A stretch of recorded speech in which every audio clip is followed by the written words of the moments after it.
سعيد برق محمود عبدي لبي لباتن جرأة إنا سكوري شاعر عثمان كل شيء حمر وحالقوقو إيدينا إن آد كتير سنتها كوحدة على الشباب waxaa la weydiinayaa in uu ka jawaabo gaari qarax oo la bartilmaameedsaday barta hubinta amniga garoonka diyaaradaha dhanka kilomitir 4 15 Juun sanadkii tagay laakiin eedeysanaha cilad farsamo dadaalka ilaalada jagboontiga iyo qadarta Rabbi ayaa sababtay badbaadada tobaniyada shacabka ah ee ka agdhawaa barta waxa uu eedeysanaha u arkaa in ismiidaamintiisu isku bedeshay holac iskuna qanciyay in horjoogihiisa iyo isagaba aysan ku ballamin qaabkaas horta aniga gaarigaas hadoo ii qarxi lahaa wixii meeshii jooga horta waxa waaye jahannamay wada aadi laayeen laakiinse gaariga waa maaragtaa diiday inuu qarxo waan ku celceliyay meeshii laga qarxinay waan ku celceliyay oo ii suuragal weysay kubii xabadiga soo furjinayaan baa maaragtaa gaariga ku sheerarayay way kala ordeen difaaca way ka baxeen oo ii suuragal weysay maca dalika gaarigii ayaa dhaxdiisa waxa ka kacay holac iyo waxyaabahaas ka kacay kursigan ku fadhiya dhan yacni maaragtaa waxaa wada qabsaday holac asiga dhan baa holac is qabsaday maadaama holac gaariga oo qabsaday oo dhaxdiisa holac ka kacay marka waxaa waa holac in lagu dhinto waa maaragtaa waa dembi waa ismin kabiir marka gaariga waan ka tagtay qareenada iyo xeelaalinta ayaa isweedaarsaday qodobo sharci oo dhigaya in eedeysanaha maskax ahaan uusan fiyoobeen sidaas darteedna loo diray xaalad caafimaad waxa uu dhinac kasta doodiisa ku xajistay qodob sharci oo u ogolaanayo soo jeedintiisa qodobka kontonaad ee xeerka ciqaabta wuxuu leeyahay qof kasta oo waqtiga uu falku galayay ahaa qof aan xiskiisu dhamayn sabab caruurnimo ama xiseed wuxuu leeyahay marka xiskiisa ay daboolneed kartida fahamka xadgudubka ma qabanayo mas'uuliyad dembi wuxuu leeyahay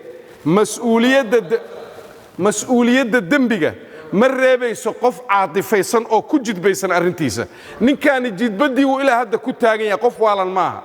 tan labaad in la daweeyey 1 sano ka hor uu dembigu dhacay 1 sano ka hor 1 sano iyo bil buu afkiisa ka qirtay inay ka soo wareegtay muddadaa intaa leeg isaga caafimaadkiisa maadaama dhaawac uu yahay aan la badbaadinaya kiiskiisu wuu caddaa markuu caafimaaday oo dhan yahay ayaa maxkamadda la hor keenay ma aha qiil hadda ay qareenadu u raadiyaan in hadda dhakhtar kale loo diro wuu caafimaad qabaa waafiyo laakiin wuxuu ku caadifaysan yahay jidbadii hayse iyo wixii maskaxdiisa ay ku soo shubeen amiiradii shabaabka intaas kadib ayay maxkamadda dhigaysatay marqaatiyaal goobjoog u ahaa dhacdada ciidamadii ku qornaa barta hubinta garoonka iyo baarihii kiiska si waafaqsan habraaca dacwadda ay su'aalo uga weydiiyeen dhammaan dhinacyada fadhigan dhacdadii dhacday 22 Julaay sanadkii tagay gaashaanle muumin xuseen cabdullaahi ku-xigeenka xeerlaaliyaha guud ee ciidamada qalabka sida ayaa ku sababeeyay qirashada eedeysanaha maxkamadda horteeda in lagu qabtay falkii uu ku jiray laakiin hadda ka hor mar uu gacanta u galay ciidamada amniga Puntland qaybtooda bari uu iska dafiray ku lug lahaanshihiisa al-shabaab oo asagoo shaqo u jooga gobolada bari Boosaaso lagu qabtay sida uu maanta halkan uga shactareynayo leeyahay shabaab waa ku qaracsanahay iyo fikirkaas aan aaminsanahay muusan isticmaalin maadaama aan lagu qaban cadayn muujinaysa inuu al-shabaab yahay wuu inkiray maalintaas maxkamadda la geeyay process cadaaladeed uu maray wuu diiday wuuna dafiray wuu iska biriyay sidaas ayuu ku muteestay in la sii daayo uga fakaday mataqaanaa gacanta maamulkii hayay tan inuu sheekay maanta uu shabaab aan ahay waa ku qanacsana fikirka waxa kalifayo waxa lagu qabtay cadayn gaarigu ka soo degtay laga soo dejiyaa qarxay wuu og yahay inuu marnaba bir noqonin ee lagu hayo cadayn sababta keenaysa inuu sheekay uu dembigaas waa galay samaxayel isla saciidkii waa Boosaaso lagu qabtay inkiray xeerlaaliyaha guud ee ciidamada qalabka sida Generaal Cabdullaahi Buule Kemi ayaa maxkamadda weydiistay in eedeysanaha lagu xukumo ciqaab u dhiganta qodobada ay ku soo eedeeyeen markuu afgooyo tagay waalidkii isaga dhalay aabihii hooyadii waxay kula taliyeen inuu isu dhiibo dawladda qiraalkiisa maxkamadda ayuu ka hor qirtay inuu isu dhiibo dawladda oo faxas ka baxo wuu ku gacan sayray waalidkii mar labaad ayuu dib ugu noqday shabaab aakhirkiina wuxuu isku qoray inuu ismiidaamiyo sidaas darteed maadaama uu yahay qof ku adag ilaa hadda maxkamadda horteeda khatartiisana ummadda in laga badbaadiyo u baahan waxaan weydiisanaynaa maxkamadda in ciqaabta u qalanta ee ay qorayaan aayaadka qur'aanka iyo qodobada aan ku soo eedaynay ay ku xukunto maxkamaddu waa mahadsantahay qareennada u doodaya eedeysanaha ayaa maxkamadda weydiistay in la xanaaneeyo eedeysanaha loona eego sifaalaha dembiga fududeeyo qofka mar haddii maxalu shaahidkan waxaa waaye waa canil majnuuni hataa yafiiqa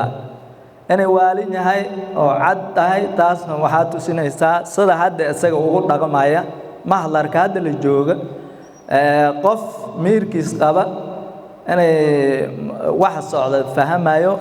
oo dareensan yahay ayaa laga rabaa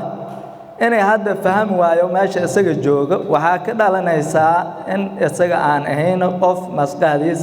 taam tahay oo joogto saas daraaddeed waxaa ku raacsanayo codsigii abuukaataa iga horeeyey oo inay loo arko in qof maskaxdiis aan joogin yahay oo xanaano u baahan gudoomiyaha maxkamadda darajada koowaad ee ciidamada qalabka sida gaashaanle sare xasan cali nuur shuute ayaa soo xiray fadhiga maxkamadda